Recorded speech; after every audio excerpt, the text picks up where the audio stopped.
there's people doing drugs like dope and doof and doofus. And those are drugs, and you don't do drugs, so never do the drugs. Don't do drugs. Never do them, sucker. Don't do drugs. Even if they look fun. So you're walking past the cinema. It's your favorite picture show. It's Muppets Take Manhattan, and you really want to go. So you buy soda pop and popcorn and jujubes and milk duds, but you throw them in the trash and you scream like a girl, cause sugar is a drug. Don't do drugs. A very common drug, baby. Don't do drugs. It's up there with caffeine. Your doc says you've got ADD and writes a prescription. You say, hey man, what was that? I wasn't paying attention. Don't do drugs. Even if you really need them, sucker. Don't do drugs. And it sounds like you really do. So you're walking home and you get real tired from all the drugs you almost did. But you can't go to sleep, cause when you sleep, drugs are produced in your head. Like serotonin and melatonin, and I'm sure some other tonins. And those are drugs, and you don't do drugs, so never go to sleep. Don't go to sleep. Just keep those eyes open. Don't go to sleep. Never ever go to bed. Don't do drugs. Thanks, guys. Don't do drugs. Or do? I'm not really sure what I'm trying to say. Yeah. Anyways, thanks. Thanks, DJ. Yeah. A little bit about myself. I didn't grow up religious. It wasn't until like a couple of years ago that I was like, I went to the church for the first time and kind of checked them all out. And so that's what I guess this next song is about. All religions are just book clubs. All religions are just book clubs. Religions are just book clubs. Except every week you talk about the same book again. All religions are just book clubs. Thank you. Thank you. All right. DJ, yeah. You want to do anything? Yeah. DJ, yeah, has been working on some impressions. Are you guys cool with that? Yes. I think we're just gonna do a bunch of impressions from this point on, like a bunch of musical ones. So you want to do some? Yeah. All right.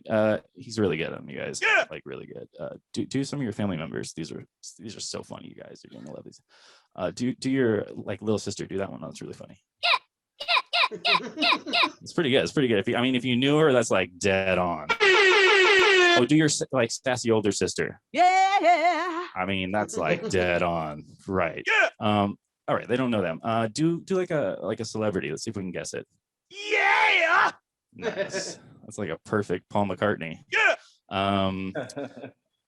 Do like a musical one or something. Do you got any of those? You're working on one with me, right? Yeah. You think I'll like it? Whatever, just do it, dude. Hi, my name is Drennan Davis, and I like to play with puppets. Doesn't sound anything like me, dude. Not my name's Drennan. I like to beatbox. I'm a dork. Just do like a realistic version of me, dude. Hi, my name is Drennan Davis, and I have problems talking to real people. Dead on, nailed it, dude. All right, get the out of here. Okay, I'm gonna do some mashups, and then I'll get out of your hair. I'm sure you got a lot of show, Sammy. If you don't know what a mashup is, let me explain. It's just when you take like two really popular songs and you mash them together and you make a mediocre song. So I call these unnecessary mashups. I'll give you some examples, easy ones to start off with. The Doors, the Smiths, the S'mores. Lead singer Jim Morrissey. All right, here we go. You know the day destroys the night, and the night divides the day. Try to run, try to hide, break on through to the other side. I don't even know if that one's cool to do anymore. Morrissey's kind of canceled, but let's move on. How about this one? Genuine Jerry Seinfeld. Genuine Feld. Here we go. I'm horny. Let's do this. Come on and jump on my party. It's a pie! Why am I a pie? I didn't say they were gonna be good, you guys. I didn't say that ever. All right, okay. How about this? Lana Del Rey Romano. Here we go.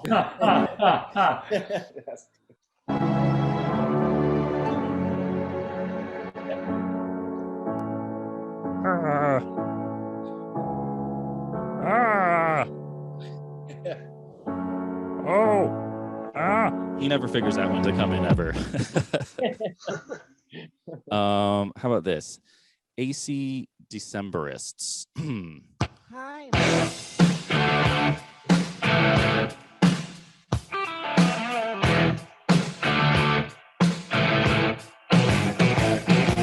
I'm back in black and I've hit the sack. Oh, how I yearn for the days of yore as a young chimney sweep. And how I wish I was a 17th century sailor. And how I miss my woodland friends. And I'm back in black, my love. All right, that one's a little weird. Let's get weird. Drake, we all know Drake. I feel like you either know one or the other of these, so I'm not sure if this is gonna work. Drake cake. Let's try it. F it. Let's do it. All right. Bad things. It's a lot of bad things. They wishin' on me. They wishin' and thumping through time. I've been trying to keep calm. Don't start trouble with me. Trying to keep it peaceful. It's a struggle for me. Don't wake me up at 3 a.m. just to cuddle with me. You know how I like it. Ending sentences on me. Yeah! Bad things. It's a lot of bad things. Neither one of us can sing. We just prolong our words. I want a girl with hotline bling. Oh no. Hey, Drake. All right. What else? Oh, Daft Punk. I don't know if you guys heard that they died or whatever. They broke up. So another weird one. This is Daft Punk and Gregorian monks. So Daft Monks. Here we go.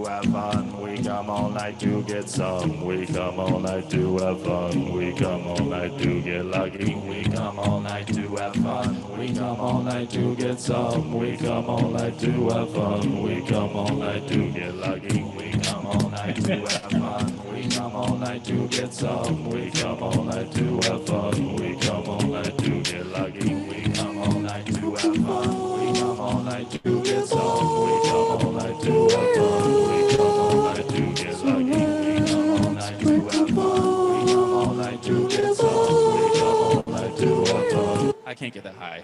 I can't do it. I can't do it.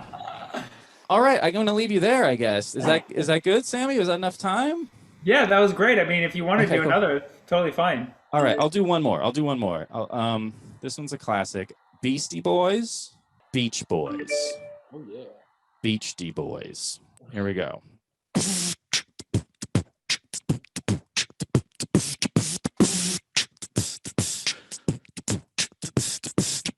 Oh yeah! Come on! So where you wanna go? Oh, Aruba, Jamaica, oh, I wanna take you. Bermuda, Bahama, come on, pretty mama. Key Largo, Montego, baby, why don't we go to Jamaica? Well, now, there's a little place called Kokomo. We'll get there fast and we'll take it slow. Bodies lying in the sand. Tropical drinks melting in your hand. So where you wanna go? Kokomo. So where you wanna go? Kokomo. So where you wanna go? Kokomo. Kokomo. All right. Thank you guys. Thanks. Thank everybody. Sammy, so good to see you. I hope to see you in real life soon. You too, and you should do our show sometime. Oh yeah, I'd love to. Okay, fantastic. We'll work that out. Give it up one more time for Drennan Davis, everybody. Thanks, guys. All right, what an awesome show tonight. As you know, this is a free show, but if you'd like to donate to our performers, we will be showing their Venmos on the screen once this show finishes. Anything goes a long way. We really appreciate it. Do you have a good time today? You happy? Yeah. All right, don't forget to check out F9 when it comes out. We actually get a cut of their box office revenues, so definitely check it out. So thanks again for coming out. Give it up for all the performers you saw tonight, warm-up acts, all the talent, and the writers and our producers. We love you all. Have a great weekend. Thank you so much.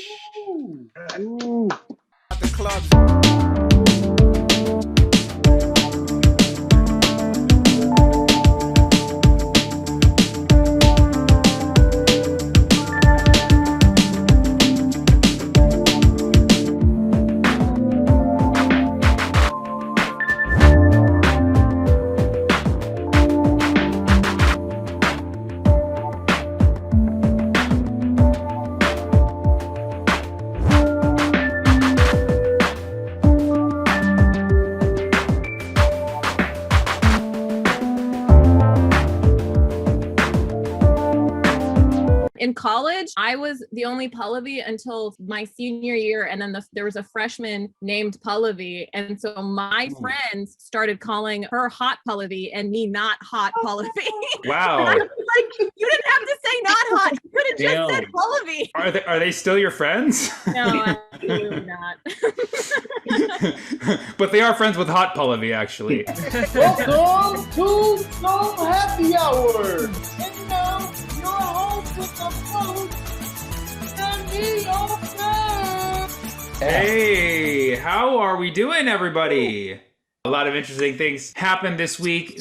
There was a Soviet television show that's been rediscovered. It was basically an adaptation of Lord of the Rings. Yes, it was called The Fellowship of the Tracksuits. It's one ring to seize, and it means the production and redistribution of privately held property to all comrades. All comrades of the Shire. 11 Ukrainian women and a Russian man were arrested in Dubai last week for holding a naked rooftop photo shoot. Yeah, the Russian man has been charged for empowering women without a permit. Can't do that in Dubai. So it was reported this week that Donald Trump has tricked his donors into giving multiple donations without their consent. Yes, he grabbed him by the Percy. He grabbed him by the Percy. Hunter Biden says he has no recollection of meeting the stripper whom with he had a child. He says he does have a recollection of sleeping with her and impregnating her, but not a recollection of where they met. Direct quote, end quote. Biden has announced a full withdrawal of U.S. troops from Afghanistan by September 11th of this year. That's officially the worst pullout game since the dude who knocked up the Octomom. Fauci says that the U.S. will not require COVID vaccination passports. But don't relax yet until they confirm that they will not be doing vaccine punch cards at Pinkberry. 3 toppings for $12. I never forget. All right. Speaking of pandemic news, the U.S. halted Johnson & Johnson vaccines because 6 women who received the vaccine developed blood clots. Meanwhile, still no pause on assault weapons after 12,000 Americans developed gunshots. Great. That is actually the best response you can get for that joke. We have a special drop-in here to apologize. Everybody welcome Johnson & Johnson. 6, Sammy. 6 women out of hundreds in the world. That's right, Johnson. This is nothing compared to the tens of thousands of women affected by the defective vaginal mesh. Jeez. And those lawsuits are still pending. Ugh, exactly, Johnson. And you forgot about all those cases of ovarian cancer from our talcum powder. I'm not like a freaking vaginacologist over here. Correct me if I'm wrong, your company does make healthcare products for women. Shouldn't you know what a vagina looks like, just for safety? Or... See, this is a baby oven, Sammy. This is where women bleed from all the time. It looks like the bottom of a hookah, actually. I think that might be upside down. I'm not 100% sure. Well, it isn't my fault that I've only seen one in the dark. You understand women, Sammy? Some of our mothers were women, and our products have helped women, right, Johnson? Yeah, like women's Rogaine and Benadryl. Actually, Benadryl can be taken by anyone. Not sure if you were aware of that. That's silly. Why else would it be pink? That is a good point. Look, this pandemic has been hard on a lot of businesses. So we've shifted to like a more COVID-centric vibe. Like our COVID-19 masks? Look at that. Are you going to apologize? Like, that's what we booked you to do. Fine. We at Johnson & Johnson are deeply sorry for women. I don't think that was the right soundbite. Should I dub it in for you, or? Sorry. All right, everybody, give it up for Johnson & Johnson, everybody. So let's get right to our amazing guest tonight. She's a regular on the KO shows. She has an awesome web series out, and you can find a lot of her work all over her socials, which we'll provide later. But give it up for our friend, everybody, Paula V. Ganalan. Thank you for having me. How's it going? Good. Hey. So just to reiterate what I said at the beginning, I've never been 100% sure if it's Pallavi, or Pallavi, or none of the above. That's what I thought. It's Pallavi. Pallavi. Yeah. So the emphasis is on the first syllable, and it's like an Like my friend Fisk actually told me I should tell people that it's like Pali. It's like Pallavi. Right.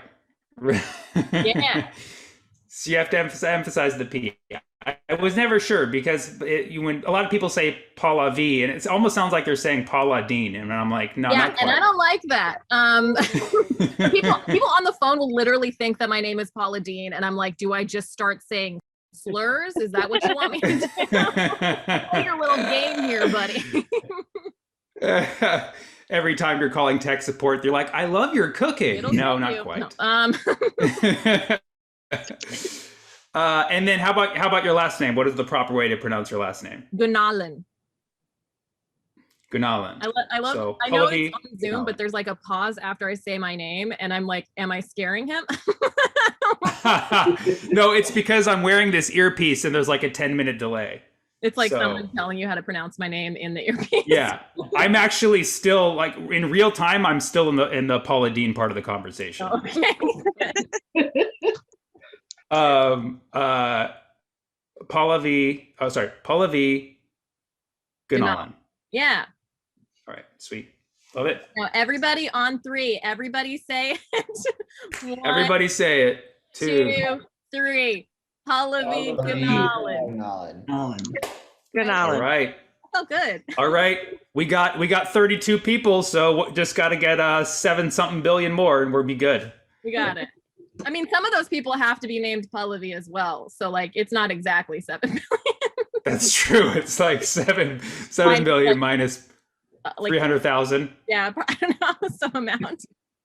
It's probably more than that, actually. That was actually pretty ignorant to think. I mean, Pallavis, it's not uncommon. I've met several Pallavis in my lifetime. In college, I was the only Pallavi until my senior year, and then there was a freshman named Pallavi, and so my friends started calling her Hot Pallavi and me not Hot Pallavi. Wow. I was like, you didn't have to say not hot. You could have just said Pallavi. Are they still your friends? No, absolutely not. But they are friends with Hot Pallavi, actually. They made a bond. That's funny. So where did you go to high school, by the way? Oh, that was in college, but I went to high school in Utah. College. I went to Caltech. I went to Caltech for college in Pasadena. Oh, okay, cool. Yeah. Oh, hey. So you grew up in Utah like before that too, like elementary I was stuff? in Utah from like 3 to 18. My parents are still there. I have to go visit them at some point now that I'm vaccinated. But yeah, Utah. How Mormon are you on a scale of 1 to no soda? I am like not even polyamorous a little bit. You know what I mean? Like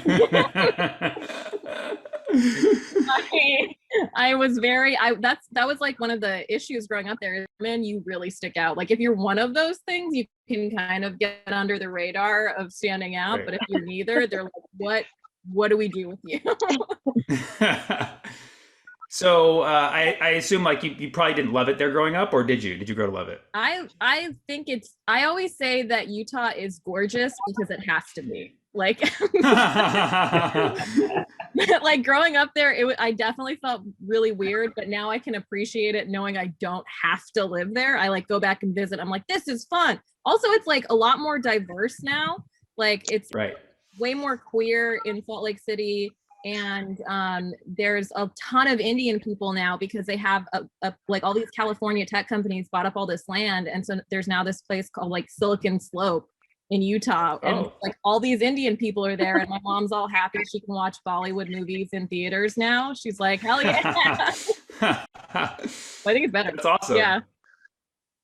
And your major was biomedical engineering, is that correct? Yeah, at Caltech I did bioengineering and I double majored in English, but Caltech doesn't give out BAs, so I have a BS in English. There's a science in English now. Damn, so you even turned English into a science, fucking nerd.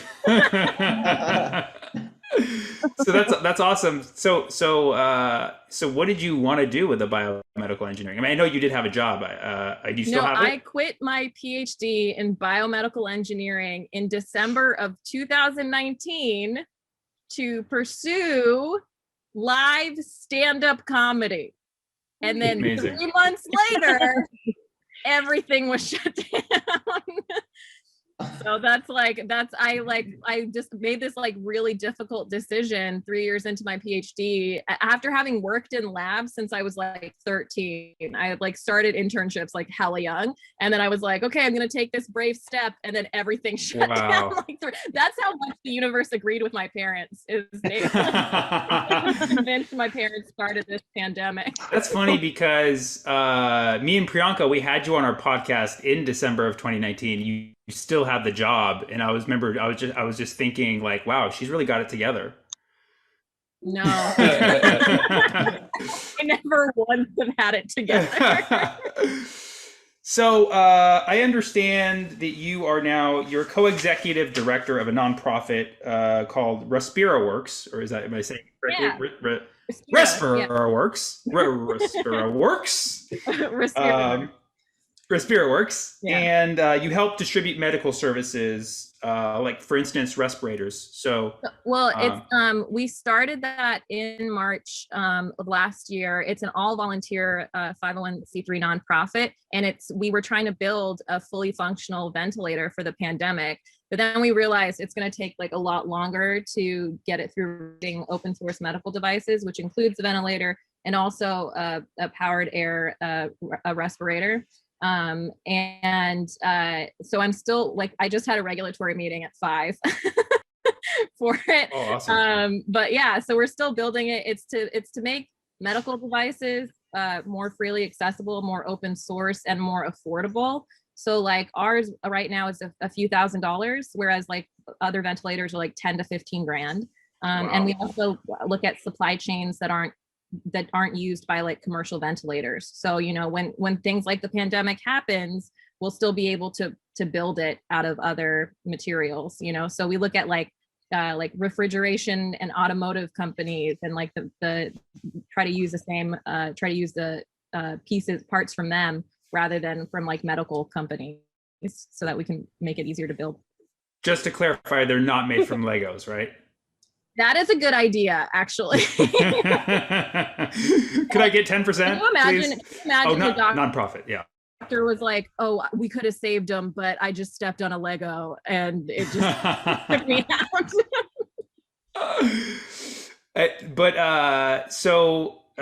By the way, I thought of a possible tagline. If you want, if you build it, they will breathe. That's great. That's cute. Yeah, actually, I have my Respira Works sweatshirt, and on the back, Oh, hey. tagline.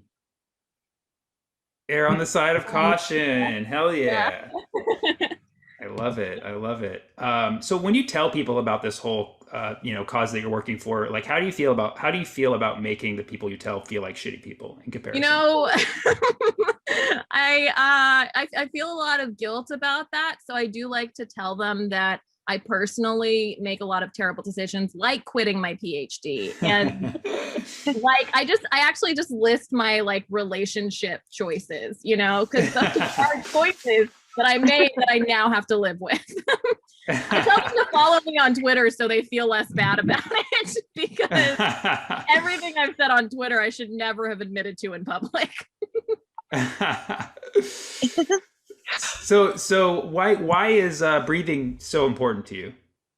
Well, I personally have sleep apnea, so I can't even do that right. You know what I mean? Like just a basic function of surviving. That's really important to me. I actually have, when we were discussing like how to build the design and like the different components we needed, I had my CPAP, which is a machine that people with sleep apnea use to breathe better. Of course, I never use it because I don't like to better myself. I just like to yell at other people.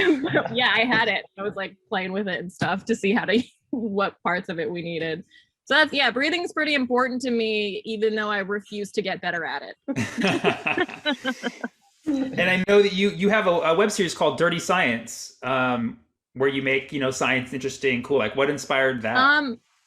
Your BS? Was it your BS? Yeah, it was complete BS.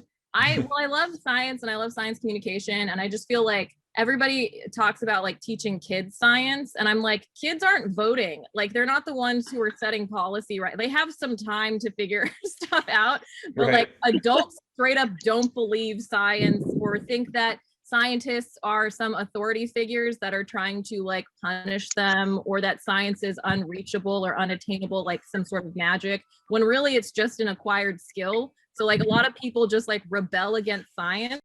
My like, like when I take my car in to get checked, I don't rebel against the person doing the oil change. I'm like, I don't know shit. Do it. You know what I mean? You're the expert. I'm not going to be like, fuck you. I can figure out if the earth is flat myself, So like, I just wanted to make science more accessible to people, and scientists, like I wanted to take the air out of scientists, because they're all just like I have friends who work at who have like crazy awesome positions as engineers and scientists, but they're just people who just spent a lot of time on a thing. So I made a web series that's aimed at adults, and I use like dirty language and stuff and sex jokes and whatnot to make it more accessible and explain different scientific topics. That's awesome. And it's still going on, right? You're still making it? No, I need to start doing it again. But I literally I stopped as soon as the pandemic hit, because I was like, I don't want to make the COVID episode. Like, I just don't, I couldn't handle and everything was changing so quickly. So for several months, I didn't want to make the COVID episode, because I was like, the scientists don't know what's happening entirely right now. So I think I might do it now that we're there's some hope on the horizon, but I just could not bring myself during the pandemic to make it. But I think I'm going to jump back into it, because I do like it a lot. And I do think it's, yeah. Yeah, that's an awesome concept. And you were also, you were writing for Love It or Leave It. Yes, I started there in September. I'm still doing it. It's super fun. I really like my team. Great. So you, I'm assuming you do all your meetings over Zoom. Are you guys meeting in person now? There was the head writer, Travis Helwig. He hired me in September, and then he left the job. So I've never met the guy who hired me in person. But I did meet one of the writers on my team recently. We met up in person and had a chai together. And so that was cool. And I was like, oh, that's how tall you are. So what are your plans when the pandemic ends, or is it not? Is it going to end? First of all, do you know? Because I know you used to work in infectious diseases. So yeah, what do you know? I mean, I feel like it depends on how many people get vaccinated and continue. We're going to need a booster shot, right, in 6 months. I think for some of us, but I think it depends on how many people get vaccinated. It feels like it's going to probably people were predicting that every year that some amount of people would get infected, or I don't know how like the different strains are gonna like mutate and continue, but I feel like there's hope on the horizon in terms of returning to, for me it's stand up is my big thing. So I'm gonna probably start doing outdoor shows in like, my rule was 6 weeks after everybody has access to the vaccine is when I'm going to start doing outdoor shows, because I didn't want to encourage people to gather before they even had a chance to get the vaccine. So yeah, I'm like really excited to just perform live again, because I like didn't take into account how much it like hurt me to not get validation from hundreds of people at a time. You know what I mean? Like I need that more than breathing to survive. Like, that's what I'm looking forward to. And I hope things can go back to normal. I do like wearing the mask because I don't want people to see me not laughing at their sets. So that's what I want. Well, I hope it feels good being here and getting the validation of dozens Oh my God, of people. so exciting. I love not seeing Natalie or Rick or Barth or Steven or Jeremiah. I love getting the blank screen from them. It's really humbling me right now. It's and actually, it's just gonna make me work harder. it's because their camera is wearing a mask. They're actually smiling. But we're gonna play some games. Are you ready to play some fun games? Who's ready for some games? Come on now. It's really like all in how you say it, because if you had said it like the Saw guy, then like that would have been terrifying. Who's ready for some game? I actually don't know how the Saw guy says it, but I can imagine. I could probably. I need to. Yeah, are they making a new Saw movie? I could totally book that for sure. Probably. When are they not making? They're never not making a Saw movie or a Fast and the Furious movie. If those two franchises go down, Hollywood's over. Right. Welcome everybody, Keith, our game proctor, resident game proctor. Give it up for Keith, everybody. Yes, how y'all doing? Who's ready for some games? First game we're gonna play is CRISPR Twister.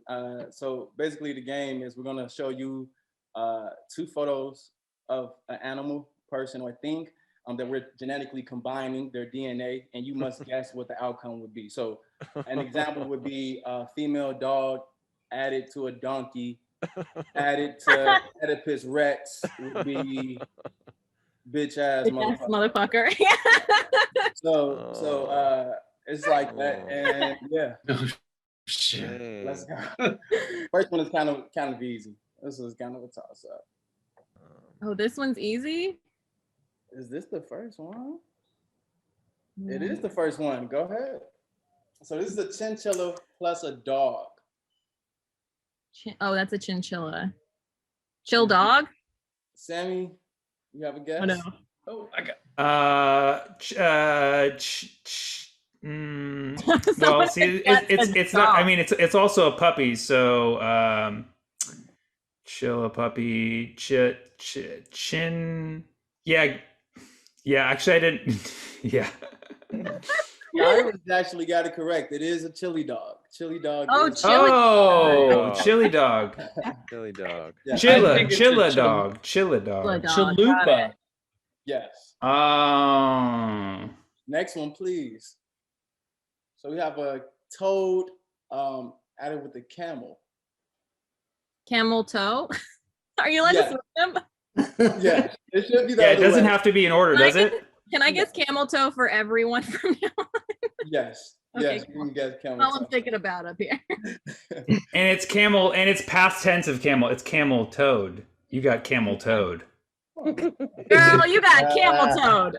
What does it mean to be camel toad? Like the worst superhero ever. Like that's their catchphrase. Yeah. Every time they take someone out with their camel toe. And now, like when you make a post on social media, you can just use the camel and toad emoji, and they'll have no idea what you're saying to them. All right, on to the next. Thank you. The next one, we have a bear plus a bull plus a unicorn. Or you That's could like think about that's it- definitely like a gay bar. I feel like that's just one gay bar. This is queer representation is what this is. It's a unicorn plus a bear plus a bull. And the order, just to be clear, the order does not matter. The order does matter. So this the order should be a unicorn plus a bear plus a bull. Okay, so a unicorn plus a bear plus a bull. Bear bull. Unbearable? Correct. Oh my god! Oh. That was so good. Okay, next one, please. Oh, what? Oh. Okay, so we have a penis snake. That's the first image you all see to the left. The middle image is a penis fish. And then the third photo is a representation of a human penis. Yes. Sammy, you're paying me for going through this, right? For sure. Okay, thank you. Wait, what's the middle? Penis. Penis fish. And again, that's the correct order. Penis, snake, penis, fish, human penis. Not a human penis. Or not human penis, yes. Penis, snake, fish, That human. is correct. The answer is penis. Oh my god. That's also the what's in my DMs is just penis. All right, and actually that was the last one. All right, thank you. All right. Yes, like a man to think that dicks are the closer. You know what I mean? Yeah, I should have closed with camel toad for sure. Yeah. All right, next game is love it, leave it, or eat it. Classic. Yes. So basically, this will be like fuck, marry, kill. We'll give you 3 options. You must choose to love, leave, or. I'm glad this wasn't the penis fish option. Yes. Yeah. First option we have chili dog, Lululemon, and an NFT. Wait, so it's love it, leave it, or eat it? Yes. So you will love one, you will leave one, you will eat one. Okay. I'm gonna leave the NFTs because of the environmental impact, people. Like no one talking about this. Okay. And then I'm gonna how do you eat Lululemon? I just want to know. Is that like eating an ass that's been in a Lululemon pants? Because I'll do that. The word lemon is in there, so we thought it would be edible. And then I'll love the chili dog from afar. Unless, is it a veggie chili dog or is this? I don't want to blow out someone's bathroom for a game show. Okay.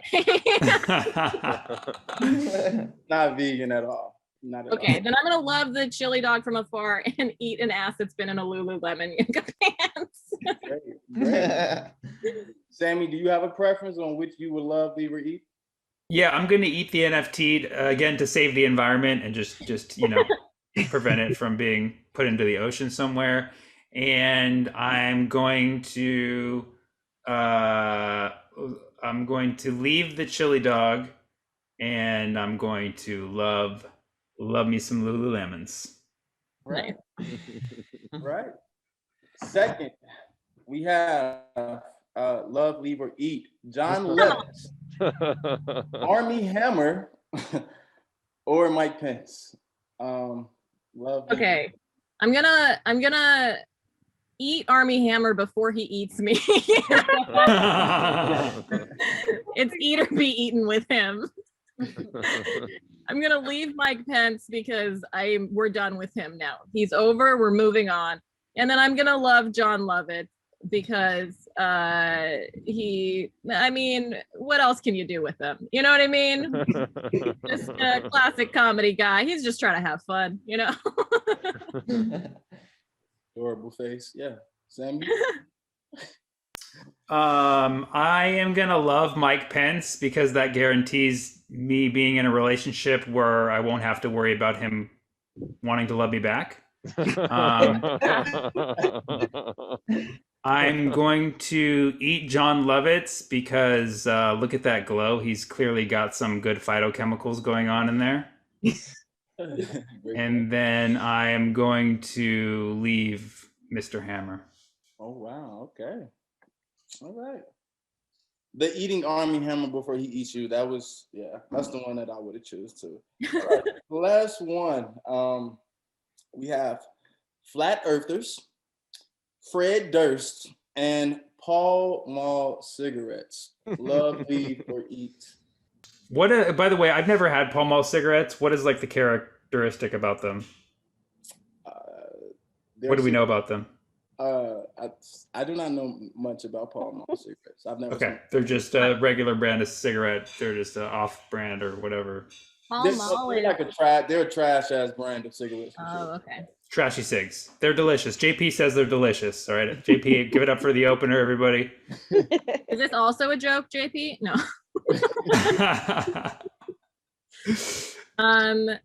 I'm going to love Fred Durst because there's another bad Durst, and I'd rather love this Durst than that one. I'm going to eat the Flat Earthers because I am tired of their nonsense, and I don't think anyone would miss them. And I'm going to leave the Pall Mall cigarettes. Bad for you guys. Sammy, how about you? I am going to love the Flat Earthers. I feel like that's a dig at me after what I said. I gotta change it up, you know. I gotta do something different. I'm gonna love the Flat Earthers because if your relationship ever goes wrong, I can just go to the other side of the world. They won't know where to find me. I am going to eat Fred Durst because nostalgia. And I'm gonna leave the Pall Mall cigarettes for JP because we need to pay him for opening the show. Great. All right. That is the end of Love It, Leave It, or Eat It. Thank you both for playing. Thank you, Keith. Give it up for Keith, everybody. Come on now. So you said you're Can you hear me? I can hear you. You just went blurry. Wow, it's like This is what happens when you don't pay me enough for an appearance. I just disappeared. No, I'm kidding. We sent you $1,000 for the camera, I thought. Oh yeah. But so you said 6 weeks after people can get the vaccination, you'll start doing shows. Is that 6 weeks from that April 16th date? Yeah, or I'll probably wait until like June, probably mid-June or so, and then I'll probably get out there. But in the meantime, we can catch you virtually, right? Facial Rec has a show coming up on the Friday. This Friday? April 30th at 8 p.m. on Friday. Rush Tick. Yeah. We have a Rush Tick show. Yeah. And then we have another show the next week. But get the Rush Ticks tickets now. It's on our link in bio at Facial Recognition Comedy on Instagram and Facial Rec Comedy on Twitter. And we're on Facebook as well. Awesome. And where can we find you? Your socials? Yes, I'm at Paula Viganalin everywhere. I'm most active. So I'm on Instagram and Twitter, and I'm fucking Clubhouse and shit now too. I don't know. They make us do everything. Please release us from the hell that is social media. Just pay comedians to write a movie they can be in, please. Okay. But I'm at Paula Viganalin everywhere. JP just dropped it. Thank you, JP, in the chat. Thanks, I'm especially on Twitter. There you can find me just being mentally ill at everyone all the time. All right. Well, thank you so much for joining. We really appreciate you being here, and you're doing so much awesome stuff right now. So, congrats on all that. And I'll keep seeing you on the virtual circuit until these 6 weeks pass. Oh yeah, thank you so much, Sammy. This is so fun. Thank you, Keith.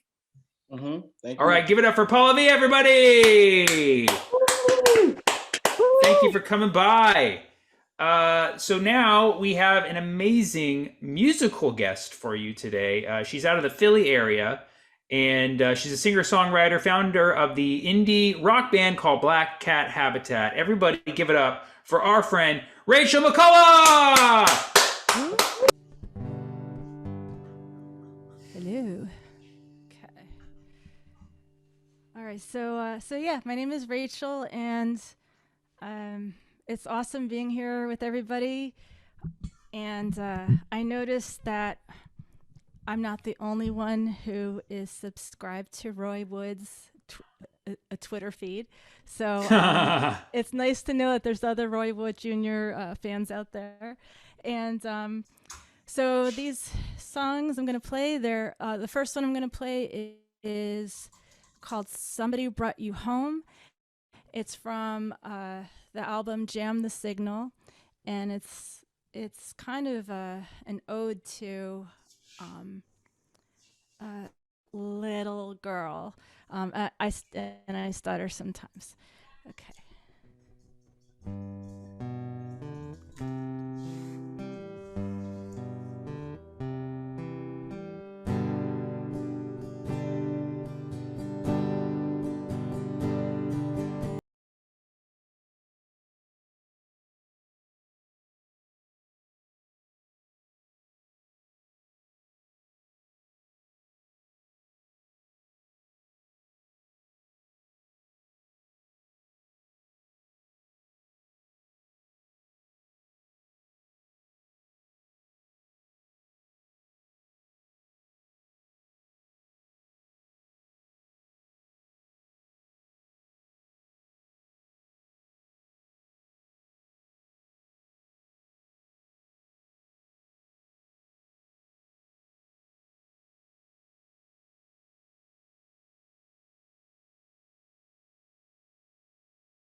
Woo, woo, woo. All right. So that was from the album Jam the Signal. That's the ballad in the album CD EP. I don't know what to call it these days. So the next one I'm gonna play is a song that we haven't recorded yet. So we're like everybody else. Myself, my bandmates Tony and Neil and Dan, we're just waiting to get back into the studio, getting our vaccinations, and this is called Becoming.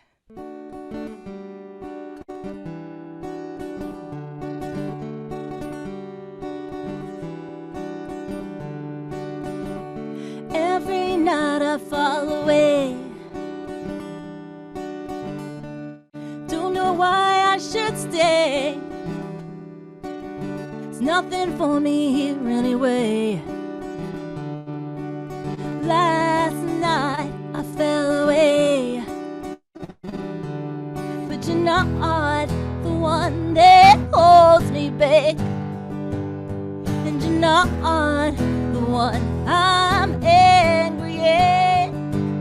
'Cause it's up to me to fill the cracks, pick off the pieces and put them back, excommunicate my sins, make a little room for becoming who I am. Who I am.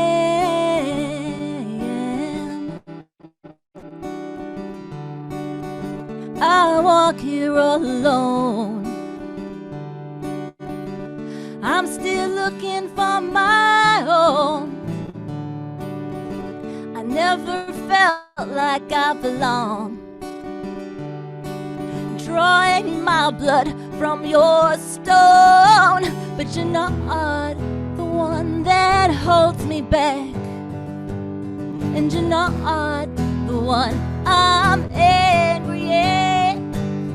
'Cause it's up to me to fill the cracks, pick off the pieces and put them back,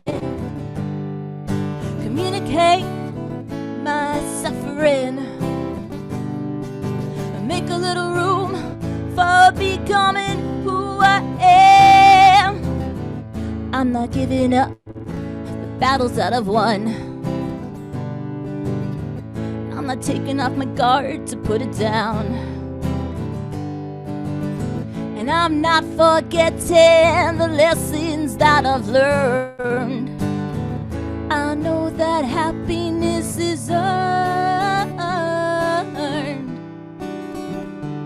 but you're not the one that holds me back, and you're not the one I'm angry at. 'Cause it's up to me to fill the cracks and pick off the pieces and put them back. Maybe shed a little skin, make a little room for becoming who I am, yeah. Whoa, make a little room. Whoa, make a little room. Oh, make a little room. Whoa, make a little room. Hey, hey, hey, make a little room. Hey, hey, hey, make a little room. Hey, hey, hey, make a little room. Hey, hey, yeah.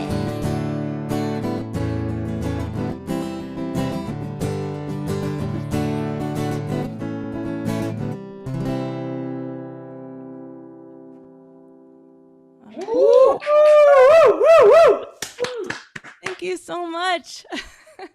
Thank you. And I think that's my time, right? Yeah, unless you want to do one more. I'm good. I'm good. Thank you so much. Give it up for Rachel McCall, Thank you, everybody! Black Hat Habitat, if you want to check us out, and hopefully we'll be back on stage too as a band. And thanks for having me on. Thank you. Of course, our pleasure. Give it up for Rachel one more time and follow Black Hat Habitat on socials. Also, we've got the Venmos listed here for the performers if you would like to donate. This is on top of their $1 million fee that we pay them to be on the show. Also, thank you so much for attending our special Sunday happy hour edition. We really enjoyed you today. Awesome. So thank you so much for coming out one more time. Give it up for our amazing guests one more time, Pallavi and Rachel. This was so much fun. Thank you for coming to So Happy Hour. We do it every very sporadic day of the week. You never know, and that's what keeps this show so amazing. It's the element of surprise, guys. Comedy first.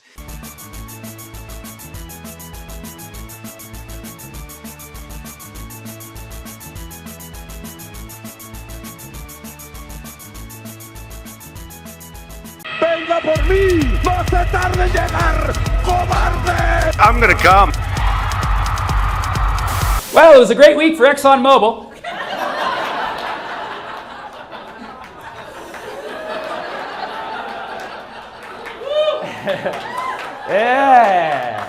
Yeah, let's get oily, huh? Let's get oily. It's crazy. Just at the end of last week, I paid my taxes for last year. Like, I sent it in to the IRS. The next day, our government captures Maduro, and I'm like, I wasn't paying for that. Like, what? I never seen my tax dollars in action that fast. I was like, that's all it took? $3K? Like, yeah. So, Maduro got kidnapped. I don't know what your tax dollars did with their weekend, but that's what mine did. And listen, you know, before, you know, not everything has to be gloomy. Let's look at the positives first, okay? I'm so optimistic, right? Let's look at the positives first, okay? Maduro was bad to a lot of people. He had his time coming, okay? A lot of people from Venezuela are very happy, okay? And also, Marco Rubio can finally reach orgasm. So Maduro's time came and so did Rubio. So, still didn't need his wife, right? It's a f***ed up thing, you know, watching our country go into another country and just straight, you know, take their leader, you know? But like, don't you think, like, you know, somewhere deep in hell, Dick Cheney's like, you know, you're like, still got it, even from down here.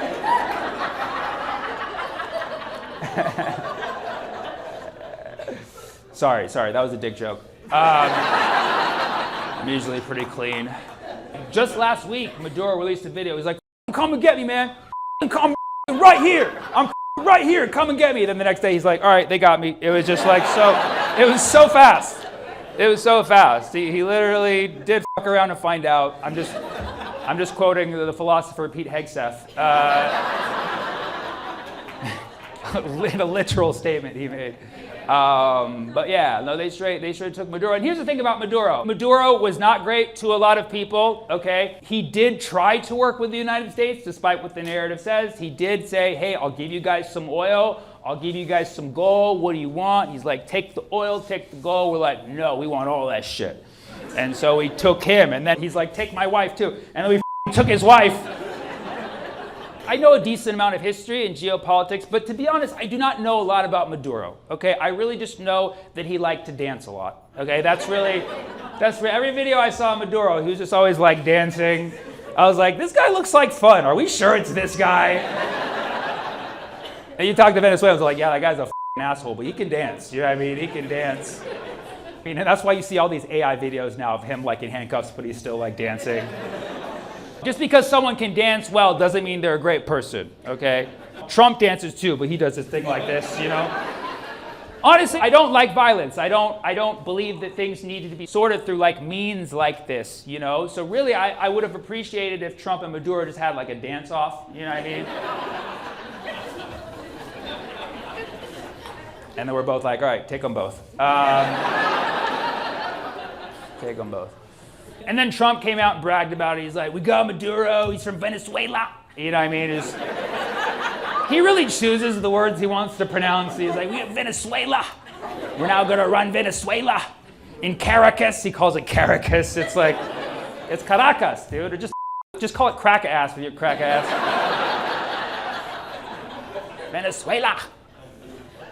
Basically saying Venezuela's ours. He's saying Venezuela's ours. He's saying the oil is ours. He's quoting the Monroe Doctrine, okay, which was a little before his time, okay?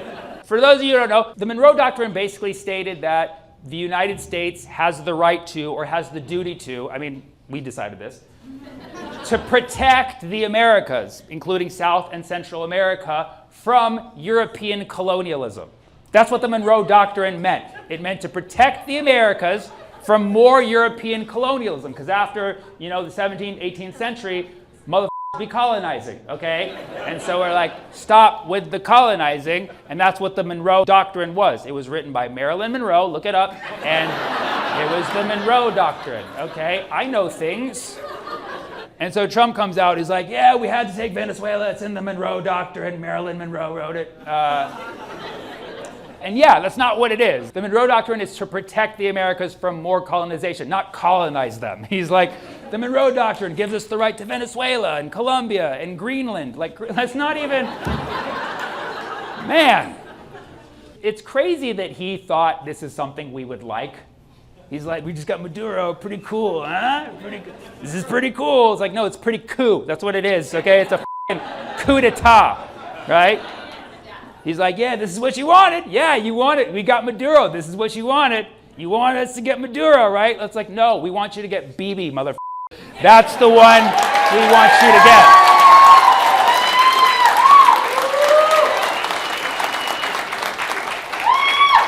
Maybe your ears are too filled with redactions from the Epstein files, but we want you to get Bibi, Netanyahu, okay?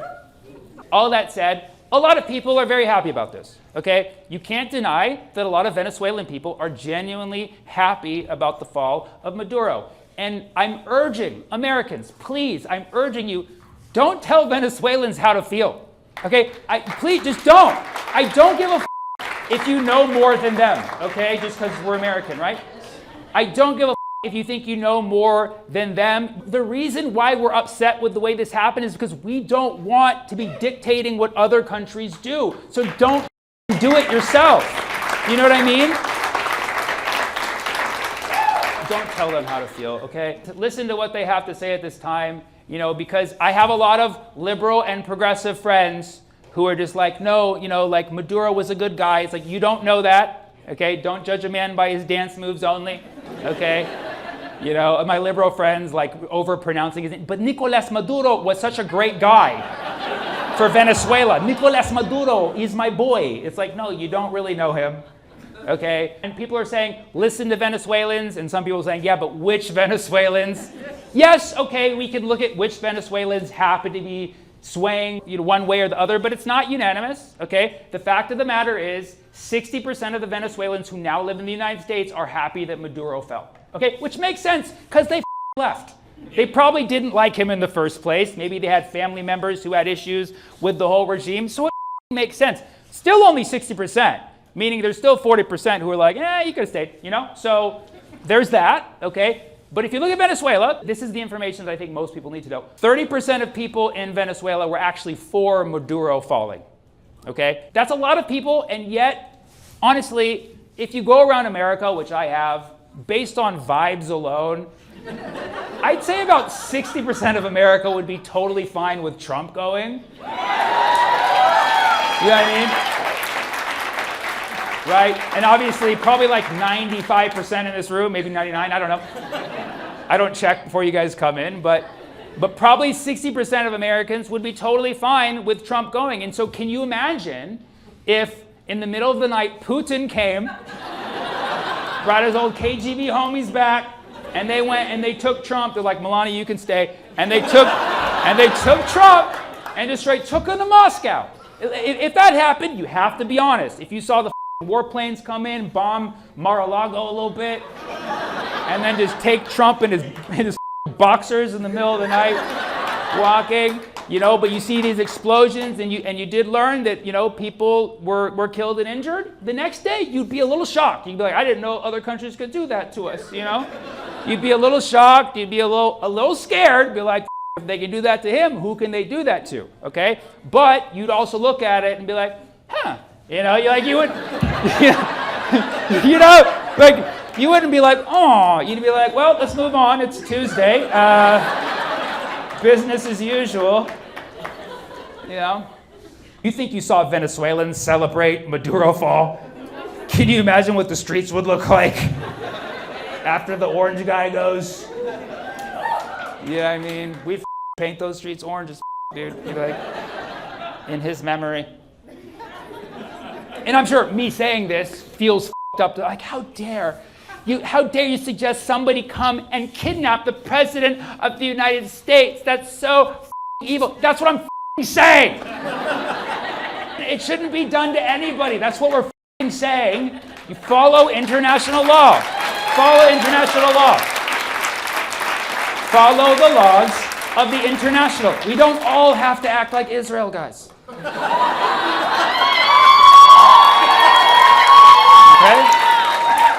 So my thing with Venezuela is, my thing for the Venezuelans is, okay, Venezuelans, I just want two things. I want nothing but the best outcome for your country, Venezuela. I want nothing but the best outcome for your beautiful country, Venezuela. That's number one. And number two, I want my country to have nothing to do with it. Okay, that's all I'm asking. That's all I'm asking. You know, and I get it. You know, some people might be like, well, sometimes countries got to help each other out, and that's great. That's great. Let's all be friends. Fantastic. I'm all for friendship. Okay? If we are in the position to help another country, and then we help that country, we do something legitimately good for them, and then we help them get on their feet, maybe give them a phone call once a year, check in, like, hey, how's it going? That's great. That's what a friend does. Okay? Because a friend helps another friend, expecting nothing in return, okay? We ain't doing this shit for free, baby. We want that oil. We ain't doing this shit for free. Okay? We got oily intentions. We got real oily intentions, okay? That's all I'm saying, that, you know, Venezuela, we want the best for you, but also, as voters in America, we didn't vote for this shit. We didn't vote for this shit. Okay? And then Venezuelans are like, yeah, we didn't vote for Maduro either. Okay, touche. Touche. So we reached some understanding. That's cool. But no, I have a lot of Venezuelan friends. I called all my Venezuelan friends, and I called them. I said, I'm here for you. You know, I hope your family's okay. Whatever you need, I got you. I want to listen to you. Tell me how it's going. Whatever you're feeling, that's valid, and I'm just here to listen and be supportive of you. Yeah. Also, you can call me Dad. Is it okay? Are you okay with calling me Dad? Is that okay? Like, since, you know, it's kind of how it is now.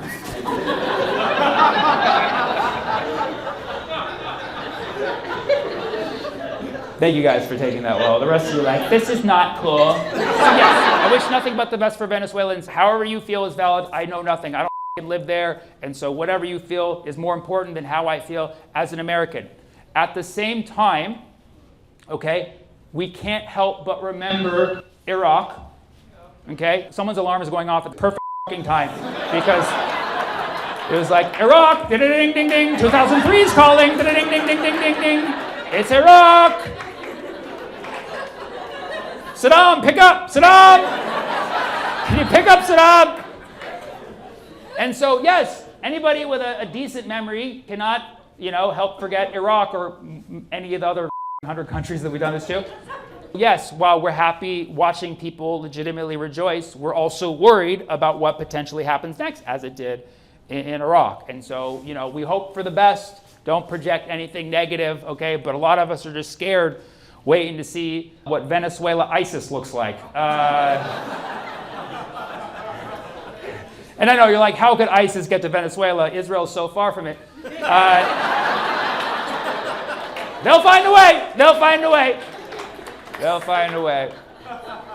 Genuinely, I don't think ISIS would form in Venezuela. Because first of all, ISIS, I do believe they were created by Israel. I believe that ISIS was a CIA, Mossad, PSYOP, where they just found like the broiest of bros.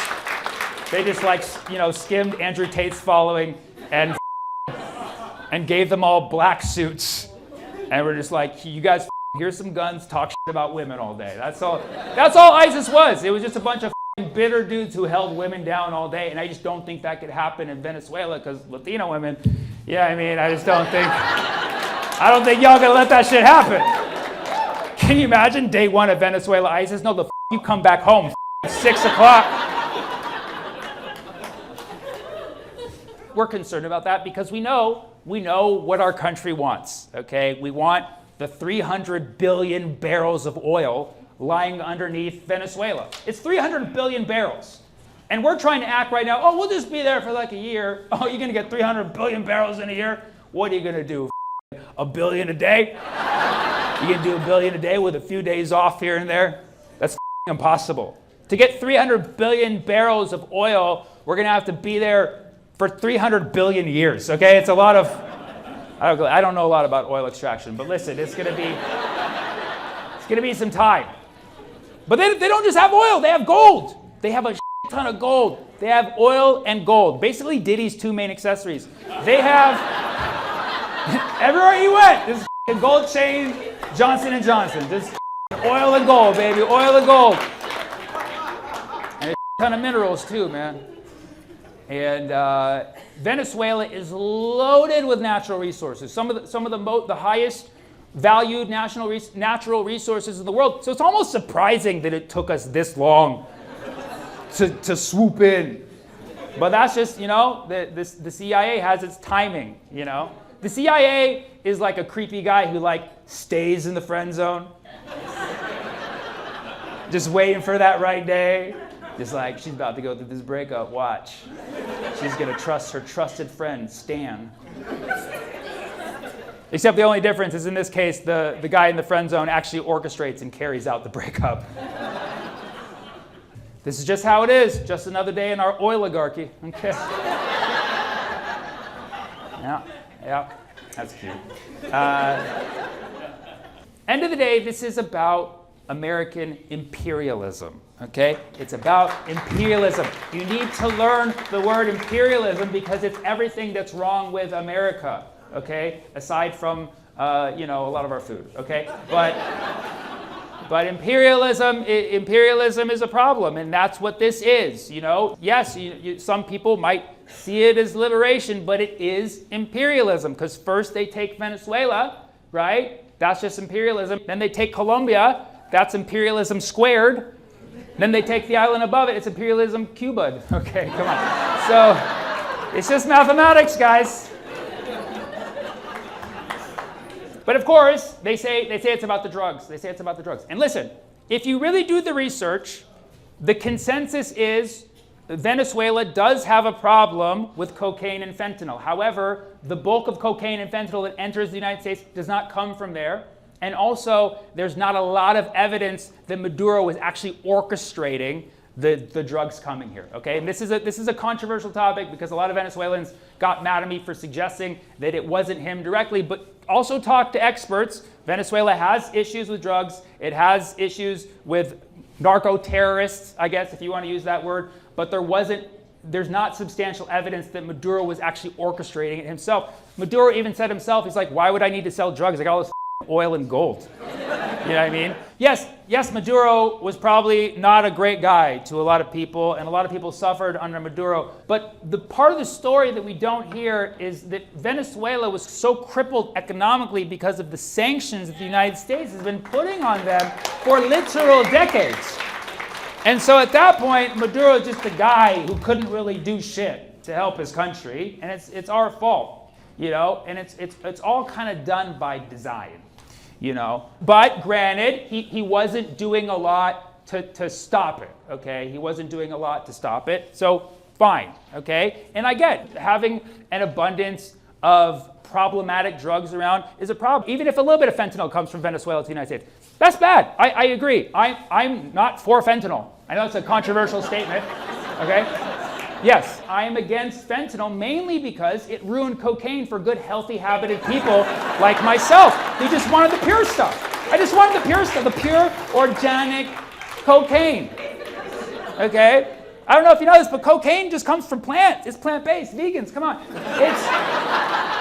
It comes from the coca leaf.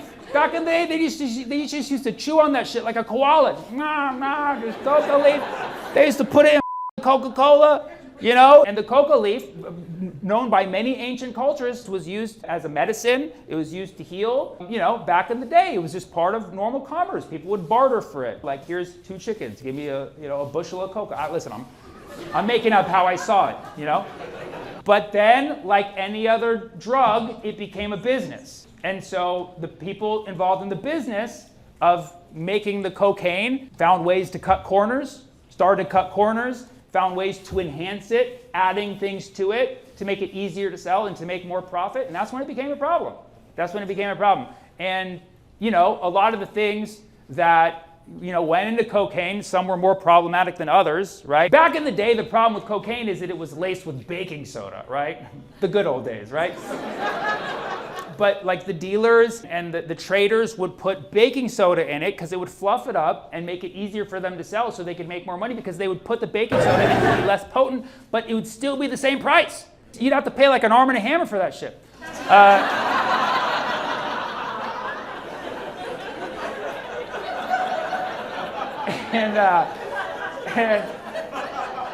And now the problem is fentanyl. So now fentanyl is in the cocaine, and that's a problem. That's additive that can kill you. And if for a moment you think this is evil to put such things into these products, you're absolutely right. But if you also think that it's just a thing that illegal, you know, people who work in illegal trades do, you're wrong. Because look at our food supply. That's all they do. They're just putting that kills us. Maybe not that day, but like over time. It's like microdose fentanyl, you know? This is just normal commerce, okay? But the United States, it has stigmatized cocaine because the United States doesn't know how to make money off of it. It comes from South and Central America. There's so many people involved that we can't control, and so we don't know what to do with it, so we'll just let Wall Street do it, you know? I don't know if you know, our economy is powered by cocaine on Wall Street, but it's illegal because we don't know what to do with it. Even though we have so many people who cook it here, it's just like, you know, have some government-sponsored trap houses or whatever. Okay, I know this is not a popular take. I'm just saying, make cocaine organic again. That's all I'm saying. That's literally all I'm saying. Okay? And I know this is controversial to some people, but I don't think drugs are inherently wrong. I think the issue is that when you do too many drugs, when you abuse drugs, it can be harmful to your body and mind, okay? But being a human is experiencing pain. Pain is part of the human condition. It's part of the human experience, okay? And drugs, the reason why people take drugs, and I'm talking both recreational drugs to big pharma drugs, to the illicit drugs, the reason why people take drugs is to remove the pain, okay? But drugs don't physically remove your pain. They don't go to your pain and be like, all right, you're leaving now, come on. Drugs go to your brain and make you forget that you have pain. It's like ASMR. It's like, you don't have any pain anymore. You don't have any pain anymore. That's what drugs do. They make you completely forget that you have pain. And so the lesson there, the realization you should have, is that pain really is an illusion. And so many instances, it's our mind that's tricked to believe that we are living in pain when really we have the choice to opt out of it to an extent. It takes some time, but drugs can kind of help us realize that. The problem is when we depend on the drugs to take away the pain. That's not what we should be doing. We should be realizing that we don't have pain, and every now and then you might have to do a line of cocaine to realize that. So that's all I'm saying. That's all I'm saying. But some drugs, I'm not advocating for all drugs, because like fentanyl is so strong, it gets rid of all the pain and you die. Like basically you're like, you want zero pain? I'll give you zero pain. And then it just kills you right there. Every kind of drug kills our pain, even if it's caffeine. Even if you take a little sip of green tea, that's tea pain. Alcohol as well. Alcohol as well is also a painkiller, but all it does is make you forget that you have pain. But I draw the line. I draw the line at fentanyl, because fentanyl literally kills people. I've lost friends to fentanyl. It's absolutely up. And so fentanyl is bad. You know, I don't think cocaine's bad. I think cocaine's a hell of a drug. Okay, and fentanyl is a drug of hell. Okay, so. You know, that's all it is. But anyways, that's my drug PSA. Thank you. Yeah, I like Sure, Venezuela probably does have an issue with cocaine and fentanyl, but most of it in the United States is not coming from there, okay? But hey, I'm all for Venezuela doing whatever it wants. I want Venezuela to have whatever kind of government it wants. So now that Maduro's gone, who's gonna step up? Well, apparently it's Maria Machado, Hakuna Matata. Maria Machado, she won a Nobel Peace Prize that we gave her, and she's the opposition party leader from Venezuela. And there's a lot of criticisms of Maria Machado, okay? A lot of people are criticizing her and saying all these things, but I think that she will make an amazing puppet, okay? Sorry, amazing plant. Sorry, amazing Zionist installation. Sorry, amazing fake democracy. Amazing, it's all a scam, guys. She's not a real leader. But none of my business at the same time. None of my business, okay? And maybe she says a lot of great things. Maybe she's done some things for the people of Venezuela. Maybe there's people in Venezuela who like her, but also she's friends with Netanyahu, so her. You know what I mean? Like that says everything that I need to know. She called Netanyahu and was like, "You're doing a great job." Like, who the does that? Aside from a total loser, am I right? But yeah, again, it's their country, it's not our country, okay? But like when you see what we're doing, when you see us just trying to take over other countries, install the leaders that we want, and try to extract their resources, this should piss us off, and we should be said, we should stop. We should let our government know we don't want this shit. We don't want you pillaging the world. We don't want that. So this should upset you. This should mobilize you. Okay, not Exxon mobilize you, but just regular mobilize you, you know? They took Maduro to New York City, which I think Trump did on purpose to test out Zoran a little bit, you know what I mean? He's like, what are you gonna do now? They took him to New York City, and everything is just so surreal because you're seeing all these AI videos of him just dancing. And then there was a photo with Maduro and an FBI agent who's like holding him captive, and Maduro's in handcuffs doing 2 thumbs up. And then you have the guy in FBI just like, and Maduro's like, did you guys see that picture? I saw that picture and I was like, is this AI? And then you look, it's not AI. We're living in the era where you have to ask if everything's AI because you see shit and you're like, there's no way this can be real. You know it's up when you think it's AI, but it's reality. You know what I mean? It's normally the other way around, where it's like, okay, this is AI. Yep, it's AI, confirmed. You know, or like, is this real? Yeah, it's AI. But there's literally a photo of Maduro standing with the FBI agents going. I saw a comment that said everything. It tells you everything you need to know. This guy, he had a blue check, he was an actor, and he was like, this looks exactly like a picture we would take between scenes on set. And I think he just genuinely meant that, like it looked like 2 actors hanging out at the studio. But it's so true, because these guys are probably just both paid actors. You know what I mean? Maduro's just kind of been there the whole time. He probably knew this shit was coming. He's probably like, all right, I'll make the shit talk video on Friday, and then you come get me on Saturday. And they worked it out, and the FBI agent, because honestly, the FBI agent was a little too good looking for an FBI agent. And Maduro's got a cute face. I don't give a what you say. I don't give a he was a brutal dictator. He's adorable. Just like out of jail dancing in his PJs, like for sure a paid actor, dude. Just like, yeah, are they getting SAG rate or what? I don't know. They took Maduro to jail, but honestly, I don't think it's going to be the last we're seeing of Maduro. I don't think he's going to be in jail forever. Because they're taking him to the same jail as Luigi.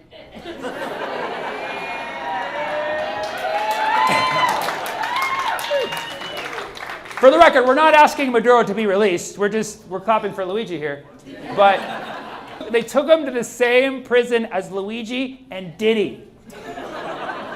That's the weirdest trio that nobody saw coming in their 2026 bingo card, that's for sure. Luigi, P. Diddy, and Nicolas Maduro. Nobody saw that coming. And Samuel Bankman-Fried's there. The guy with the whole FTX scandal. It's some heavy hitters in that jail, dude. Yeah. El Chapo's in there too, dude. The whole band is back. So, first of all, I don't know why the they're doing that, especially with the whole Epstein thing. Security guards be falling asleep, you know what I mean? So, I mean, that would be the prison break of the century. Right? I mean, think about it, right? Like El Chapo will summon all the gangs in there. You know, Nicolas Maduro's like the new guy in town, so everybody's always posing with him for selfies so he can create a distraction. You know, Samuel Bankman-Fried will be like, I just hacked the mainframe. And then Luigi will be like, I just made a gun from toilet paper. And then they're like, we just need to get through the vents, but there's too much friction. Then Didi will come out like, I got the oil.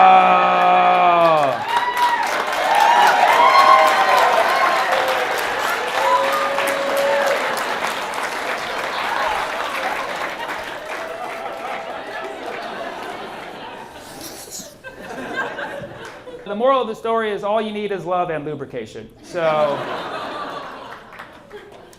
It's going to be like the escape of Alcatraz. Yeah. Yep.